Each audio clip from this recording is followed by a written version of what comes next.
Ladies and gentlemen, welcome to our fireside chat titled Navigating the Future, Advancing International Cooperation to Build Confidence in Cyberspace. Our moderator is Riz Khan, international journalist and TV host, Al Arabiya English. Our speaker is Doreen Bodgan-Martin, Secretary General, ITU. Riz, over to you. Thank you very much, Excellencies, distinguished guests, ladies and gentlemen. One of the biggest challenges, but one of the big advantages of doing a forum like this is it's fast-paced. And I know I'm having to get straight into this because I have only 15 minutes to tap into the expertise of my guest here. Ms. Doreen Bodgan-Martin is the Secretary General of the International Telecommunications Union.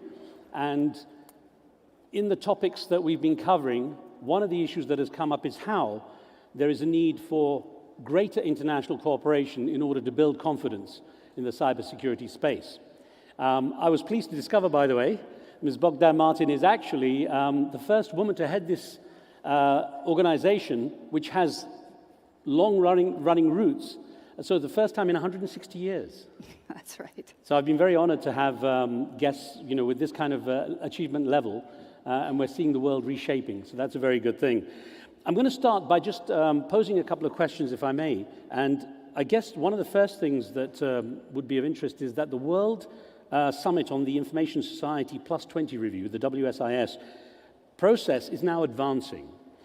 So how has the security landscape transformed in the 2 decades since that landmark WSIS event, the summit that took place in 2015, I think it was in 2 parts. 2 parts, 2003, 2005. 2005. That was my 20 years. And what are the most pressing challenges you're facing today? Well, I think the landscape since then has changed dramatically. I mean, things are moving faster, getting smarter, being more complicated. And if we look back to 2003, 2005, those 2 phases, there were 1 billion people online, and we didn't have smartphones. So we fast forward to 2024, we have 5.4 billion people online. So the numbers in and of itself have changed things incredibly. Back in 2005, we were concerned about viruses. We were concerned about phishing. Some of us remember the attack on MySpace. Do you remember the MySpace attack, which was like the biggest attack at the time, when I think 1 million MySpace profiles were actually hacked? And then if we fast forward to July 2024, when we had the RockU incident, 10 billion passwords were exposed. So again, I think it shows the big change and the big impact because things have become so much more complicated. We now have artificial intelligence, which is also in some ways complicating things. We have ransomware. We have so much more sophistication. But I would say, I think the World Summit back then, in some ways the outcome was somewhat ahead of its time because it actually put building trust, confidence, safety, and security at the heart of the information society. A few weeks ago, actually last week in New York, at the Summit of the Future, member states adopted the Pact of the Future and the Global Digital Compact, which also puts at the core building trust and safety in the use of digital technologies, and of course, in the cyber sphere. We know that cyber insecurity is amongst the top 10 risks as announced by the World Economic Forum. And it just goes to show us that we have to do more, we have to do better, and we have to address, coming to your point about the challenges, because there's gaps. There's about securing critical infrastructure, and there's the capacity gaps, in particular in developing countries, where we need to do more to build that capacity. Just an add-on thought, based on what you just said, when you go from an attack of a particular size to like 10 billion, from millions to billions, when the summits were taking place, 2003, 2005, was there any notion that it would scale up on this level? I mean, looking ahead, setting a 20-year review, was there any idea it would be on such a great scale? I mean, I don't think we ever imagined. Look at just the past year and a half and how generative AI has sort of swept the planet. So I don't think we understood how quickly the technology would evolve. But we knew that we had to be building safety by design in already back in the day. Now, ICT, information and communications technology, it continues to evolve, as you just indicated, at an incredible pace. So one of the biggest issues now is, of course, strengthening global cybersecurity. How is that progressing? Is it on the right track? And can you highlight the areas where the most progress has been made and perhaps where there are still some gaps remaining? Yeah. I think we are progressing on the right track, but we need to do more. We need to go faster. We need to go deeper. We have a global cybersecurity agenda that we laid out back in 2007, and I actually think it's still very relevant today. It highlights the importance of the kind of legal regulatory framework, the technical framework that's needed, the operational preparedness that countries need to put in place, the capacity building piece being critical, and then the last piece of that agenda is about cooperation. Cooperation domestically and, of course, cooperation internationally. We have seen from the ITU perspective more and more countries putting in place national cybersecurity strategies, which is a great first step. We have more than 120-something countries that have strategies.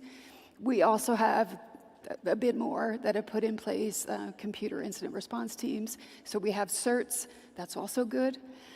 But how effective are they? I think that's where we have to do more, and that goes to the point about capacity development. I think least developed countries, small island developing states, they need more support. I mean, you're a global organization with a global responsibility. And the challenge, of course, now is we see the world in some instances, I know it's a variable thing, it goes up and down, but it seems to be going into blocks and silos. So cooperation must be a lot harder when you're having to deal with, especially when there's conflict involved too, but how are you coping with that, keeping it integrated? So we have to look at it holistically. I think you're right on point there. It's not about telecommunications as a silo in and of itself, as it was perhaps in the past. It's about digital and how it cuts across every sector of the economy. So the implications on if you have a cyber attack. I often think about the Bruce Willis Die Hard 4. And back then we thought, oh my God, could that ever happen? Well, it really can happen. And it shows that if there's an attack on the critical infrastructure, on the energy grid, if there's an attack on a healthcare institution, if there's an attack on a schooling, on a financial institution, it cuts across everything. And so cyber strategies need to be holistic, and they can't be addressing single silos. Die Hard 4 is one thing. CrowdStrike did the same thing, and it wasn't even intentional. Now, keeping up with the skill sets needed to navigate the landscape of ICT and especially cybersecurity is obviously of a real concern. The global report on workforce shortage and skills gap has just been released, a shortage of 2.8 million in this particular sector. So what sort of picture does it paint in terms of the size of that, the size of that gap, and what sort of collective action can be taken to address that? It's a big challenge. If we don't fill that gap, we're going to continue to be weak, I think in particular for more vulnerable populations, for developing countries, small island developing states. So I think we have to start younger. We have to start in our education systems. We just had a chat on child online protection. I think that's critical.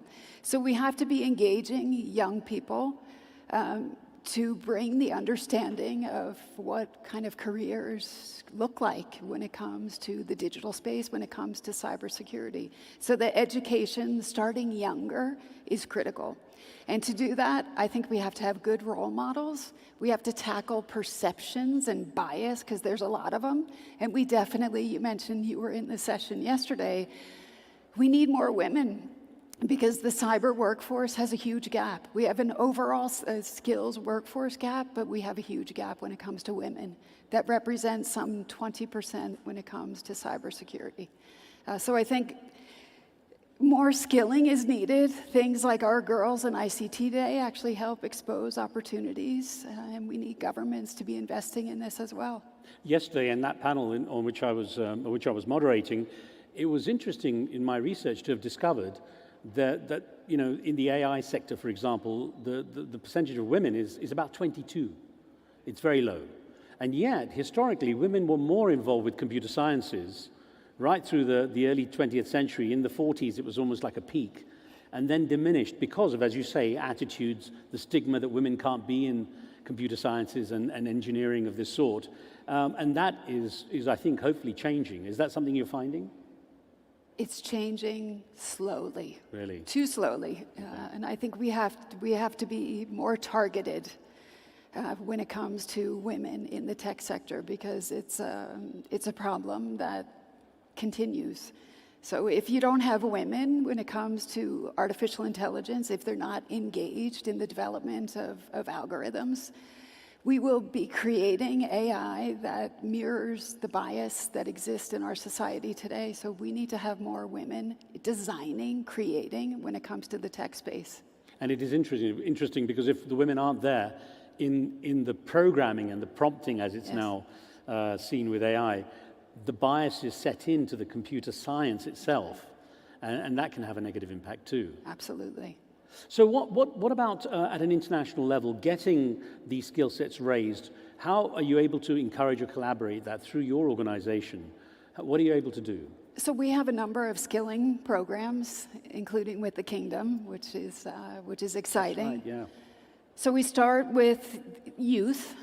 We have a pretty robust youth program that offers skilling. We have an ITU Academy that also provides skilling for free, from basic digital literacy to more advanced skilling. We also just launched an artificial intelligence skilling coalition, which is also quite exciting. So we need to be skilling not just government representatives, but also the public at large. And I guess, you know, in regions like the Middle East and countries like the Kingdom of Saudi Arabia, there's no kind of baggage, legacy baggage. People are able to advance here very quickly. The changes are rapid, so the impact can be that much faster too. Huge. I think the potential to leapfrog is tremendous. And of course, I look to the Sustainable Development Goals. We have our 17 goals. 17% of the targets are on track, or off track, I should say. Actually, the UNSG said it was 15%, so it's actually much less. But with digital technologies, we can accelerate progress on almost every single target, every indicator, and every goal. And so it's a huge opportunity to leapfrog in every sector. How receptive are you finding institutions and governments to your goals? I think the results of the Summit of the Future and the Global Digital Compact speak for themselves. Member states united around a compact that embraces closing the digital divide, inclusive digital economies, free, safe, open internet, data governance, and artificial intelligence governance. So around those principles, I think it's pretty clear that the world wants an inclusive, safe digital future for all. From what you have seen, and certainly the progress we've talked about and how rapid it's been, what are your expectations for the next 20 years when it comes to the next review? I think it's going to be very exciting. But at the same time, I'm also realistic. I do think that we have to put in place the right measures to balance the risks of cyber insecurity, the risks around misuse when it comes to artificial intelligence, the kind of scary things we see when it comes to deep fakes and other manipulations. So we do have to balance the regulatory frameworks with something that doesn't stifle innovation. We want that innovation. We know the benefits are huge, but we have to be managed and balanced in our approaches. It's always that, isn't it? Yeah. The balance between regulation and the freedom to move forward. Yes. Where is that balance right now? It's still being discussed. I think you have a handful of countries that are leading the discussions, especially when it comes to artificial intelligence. At the ITU, we're trying to bring all those discussions to the table through our AI for Good Global Summit. Also through the work that we do on our Global Cybersecurity Index, where we tier groups of countries. So trying to be able to share practices and make sure we we do better. I guess one of the biggest benefits is all eyes are on this space now. Absolutely. And resources are being put in for it. And it can do good, and that's what we want. We want to leverage digital technologies for good. Well, Doreen Bodgan-Martin, so nice to speak with you. I'm sorry we have had to race through this, but it still was very productive. Big round of applause, please. Doreen Bodgan-Martin. Thank you. Thank you. Thank you so much.